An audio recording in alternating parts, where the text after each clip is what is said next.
There is a particular kind of ache that lives just beneath the surface of certain people. You wouldn't always notice it from the outside. They seem fine, capable, often even warm, accommodating, and easy to be around. But inside, in the quiet architecture of their inner life, something is always slightly braced, always half apologizing for existing in the space they occupy. You know this feeling, perhaps. The way you soften a request before you make it.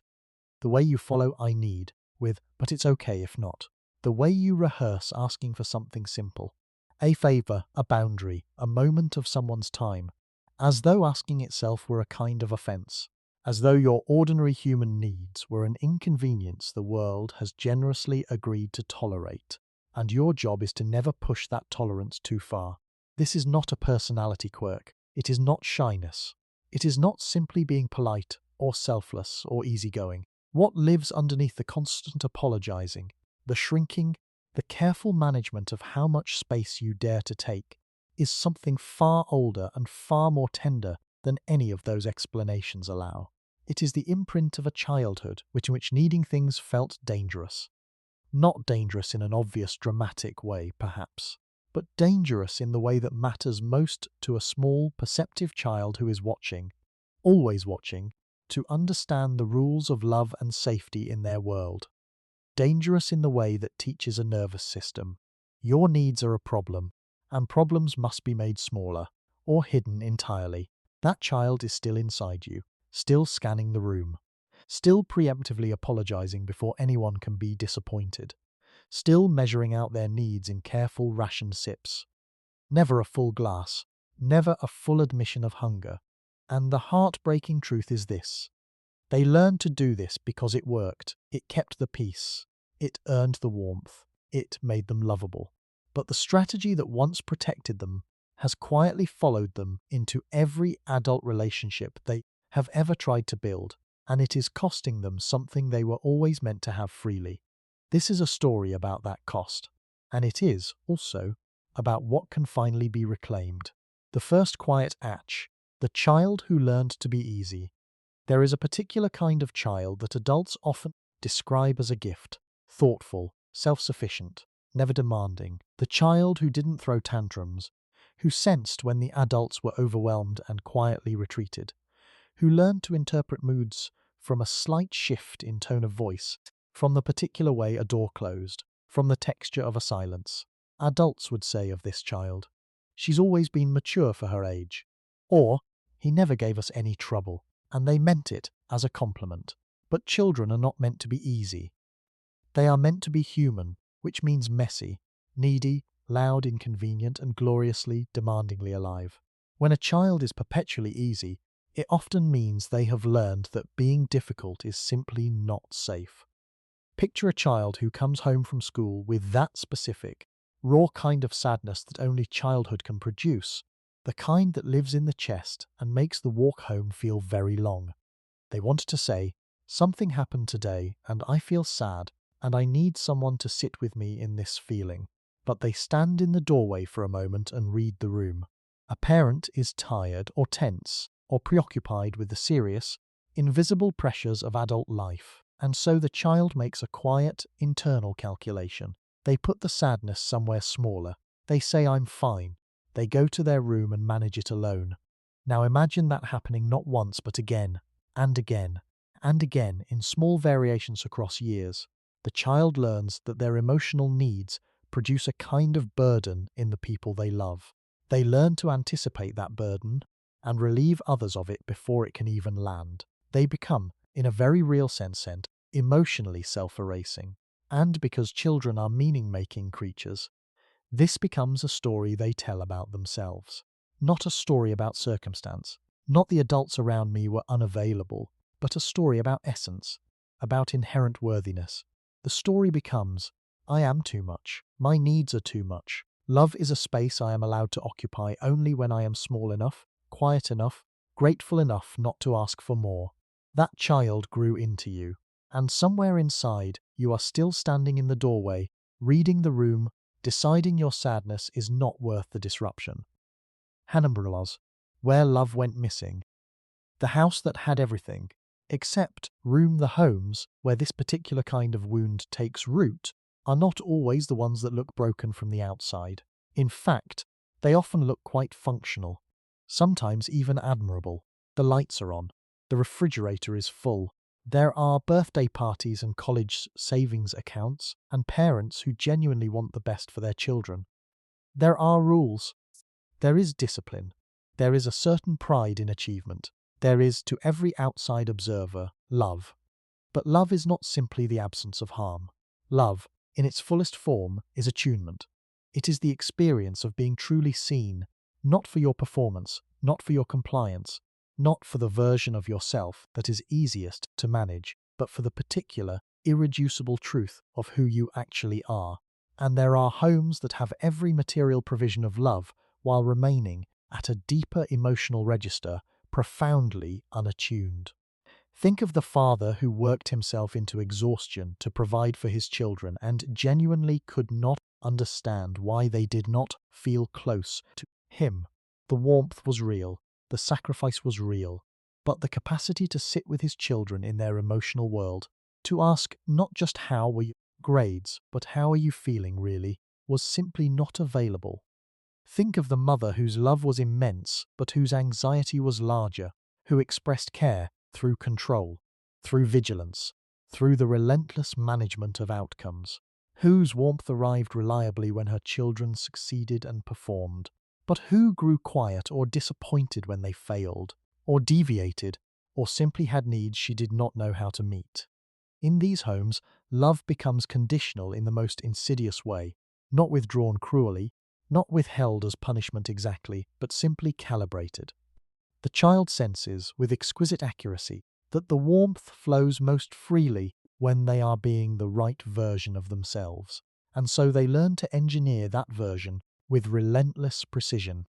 They learn to lead with their acceptable parts and quietly bury everything else: the anger, the grief, the hunger, the longing for more than what they're being given. What goes missing is not love itself. What goes missing is the radical permission to be imperfect, to be needy, to be human, and to remain fully loved inside all of that. Honhonglos. How the mind and body protect itself. The architecture of a guarded life. When a child grows up in an environment where their emotional needs are met with inconsistency, distance, or conditional warmth, their nervous system responds in the only way a nervous system knows how to respond. It adapts for survival. The nervous system does not deal in narratives or language, it deals in threat assessment. And when a child's early emotional environment teaches the body that vulnerability is unsafe, that expressing need leads to rejection, disappointment, or the quiet devastation of simply not being received, the nervous system begins to hold a particular posture. Shoulders slightly lifted, breath held slightly shallow, vigilance running at a low, continuous hum just beneath conscious awareness. The body braces, perpetually, for the impact of being too much. This bracing is not a choice. It is not a weakness. It is, in the most precise sense of the word, intelligent. The child's nervous system learned something true about its environment and encoded that truth into the body as a survival protocol. The protocol says, stay small, stay useful, stay ahead of disappointment, and you will be okay. Alongside this somatic encoding, something else emerges. Shame. Not the clean, momentary flush of having done something wrong, but a deeper, more structural shame. The shame that says, the problem is not what I did. The problem is what I need. And what I need is evidence of something wrong with me. This shame is also an adaptation. If the child can locate the problem inside themselves, if they can believe that they are the one who is too demanding, too sensitive, too needy, then they maintain the illusion of control. If it is their fault, perhaps they can fix it. Perhaps they can be better. The alternative, that the people they love and depend on are simply unable to meet them, is far too terrifying for a small child to hold, and so the attachment pattern solidifies. The anxiously attached child who monitors and manages relationships with exhausting vigilance. The avoidantly attached young adult who learned so early that needing others leads to pain that they simply stopped needing, or learned to perform not needing with great conviction. In both cases, the body carries the original decision. It is safer not to want too much. It is safer to apologize first. Handrulers, the battle no one sees. Where the old rules meet the present moment, the strategies a child builds for emotional survival do not simply retire when the child grows up. They do not read the calendar. They do not notice that the environment has changed, that the adults in the room are different now, that it is, in fact, safe to ask for things. They simply continue running, quietly, automatically, in the background of every intimate relationship, every close friendship, every moment of need. And this is where the invisible battle begins. Because on the surface, the adult who learned never to need too much has often built a life that looks quite self-possessed. They are capable. They are giving. They are often the person their friends and colleagues rely on, the steady one, the one who asks how everyone else is doing and deflects the question when it is turned toward them. They are often profoundly kind because they spent their childhood being exquisitely sensitive to the needs of others, attuned to moods, responsive to pain, quick to accommodate.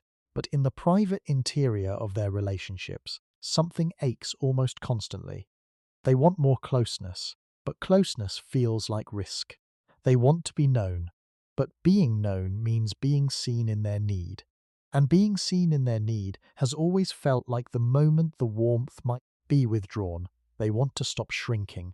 But every time they try to take up their full space, the old nervous system fires its old alarm. Too much. Pull back. Apologize. They find themselves in relationships where they give generously, endlessly, and then feel a quiet resentment they do not feel entitled to express. They over-explain their emotions, apologizing for them even as they voice them. They preface needs with self-deprecating softeners. I know this is silly, but before every genuine ask, they read the after silence of a request with desperate attentiveness, rerouting their words based on the slightest shift in someone else's expression. And the heartbreak of it is that what they want more than almost anything, deep, steady, uncomplicated love, is the very thing their old survival strategies make almost impossible to receive. Because the person who is always making themselves smaller, always preemptively managing others' comfort, always apologizing for their own presence, that person never quite lets anyone love them in full. The armor keeps the pain out, but it also keeps the love from landing all the way. When the pattern becomes visible, the moment the echo reveals itself, there comes a moment, for many people, when something shifts. It is rarely dramatic. It does not usually arrive as a revelation. It arrives more like a slow adjustment of the light. The way you might notice, one ordinary morning, that you have been seeing a room through a particular lens for so long that you had forgotten the lens was there. It might come in the middle of a conversation where you catch yourself apologizing and realize, with a strange, disorienting clarity, that you have nothing to apologize for. It might come in the quiet after a relationship ends, when you sift through the wreckage and recognize, for the first time, that what looked like the other person's distance was also, partly, the way you made yourself impossible to fully reach. It might come from a therapist's gentle observation, or from a book, or from someone who loves you saying, "You don't have to keep shrinking around me. There is room for you here." That moment, whatever form it takes, is not the end of the pattern. It is the beginning of the possibility of understanding it. And understanding is the first act of mercy, because the most important thing to know, in that moment of recognition, is this: you are not broken. You never were. What you are witnessing in yourself is not a flaw of character or a failure of development. You are witnessing the extraordinary intelligence of a child who, with the resources available to them, in the environment they inhabited, found a way to stay safe, found a way to remain in connection, found a way to keep loving the people they needed, even when those people could not fully receive them. The people-pleasing is not weakness. The hyper-independence is not coldness. The perfectionism is not vanity. The constant apologizing is not low self-esteem. Exactly. It is something older and more specific than that. It is a child's encoded belief that the way to stay loved is to stay small. And that belief, once formed, simply kept doing its job long after the original conditions had passed. When you see it this way, when you can look at the pattern, not with self-judgment, but with the gentle, curious eyes of someone trying to understand a child who needed protecting, something begins, very slowly, to soften. The echo starts to reveal itself as an echo, not you, not your truth, not your permanent sentence, just an old sound still reverberating, learning a different tenderness, coming home to what was always yours. Healing from this kind of wound does not look like becoming a different person. It does not look like learning to be loud or demanding or indifferent to others' feelings. It does not mean dismantling the sensitivity, the attunement, the warmth. Those qualities are real, and they are beautiful, and they were always truly yours, not merely strategies. What healing looks like instead is this: learning to extend toward yourself even a fraction of the extraordinary compassion you have always known how to offer everyone else. That is, in truth, the whole long work of it. It begins with grief. Real grief for the child who stood in doorways and swallowed their sadness, for the young person who rationed their needs to protect relationships that sometimes still did not hold, for all the moments of legitimate hunger that were quietly starved in the name of keeping the peace. That grief is not self-pity, it is precision. It is seeing clearly what was lost, and allowing yourself to feel the weight of it, maybe for the first time, without managing the feeling into something more presentable. And grief, when it is allowed to move through the body rather than be held rigidly against it, begins to make room, not immediately, not all at once, but slowly, in the way that mornings gradually lengthen after the longest night. Something loosens. You begin to notice, perhaps, when the apology rises in your throat before you have done anything wrong. You begin to pause in that moment, not to judge yourself for the impulse, but simply to observe it, to say quietly, with tenderness, "There it is, that old reflex, that old calculation. I see you, I know where you came from," and then, gently, to try something different, to let the need exist, unhedged, for just a moment before you soften it, to ask without the apology appended to the front of it. This is somatic as much as it is psychological. The body must be taught, in slow repetitions, that it is safe to relax the bracing, safe to take a full breath, safe to let the shoulders fall from their vigilant elevation, safe to feel hunger without immediately converting it into an apology for being hungry. Practices like therapy, breath work, and gentle body awareness are not luxuries for this kind of healing. They are the language in which the nervous system can finally be spoken to, can finally begin to receive the message. You are not in the old place anymore. You are allowed to need things here. Over time, and it does take time, real time, non-linear time, something new begins to grow, a different relationship to your own interior, a willingness to treat your needs not as impositions upon the world, but as the ordinary, dignified evidence of being alive and human, a recognition that the person who needs rest and comfort and love and to be occasionally inconvenient is not a burden. They are simply a person, a whole one, with a full life of legitimate needs that were never in any moment a problem that required an apology. The long, uncelebrated task of your healing is to let yourself believe that, to practice it not once but 100 times, in small moments, in ordinary days, to meet your own needs with the same quiet lack of conditions you once gave so freely to everyone else. There is a version of your life in which your needs do not come with disclaimers, in which you can say, "I am tired," without apology, "I need more," without explanation, "I feel this," without immediately managing how it lands. It is not a version that requires you to become someone else.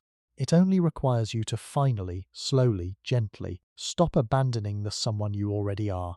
That child standing in the doorway, the one who learned to be easy, who rationed their hunger, who made themselves small and light so that love might find them more bearable. They waited a long time for someone to say, "You can put that down now. You are allowed to be held, all of you, the needy parts too, especially those. Be that person for them now." That is the whole tender work. That is where you begin.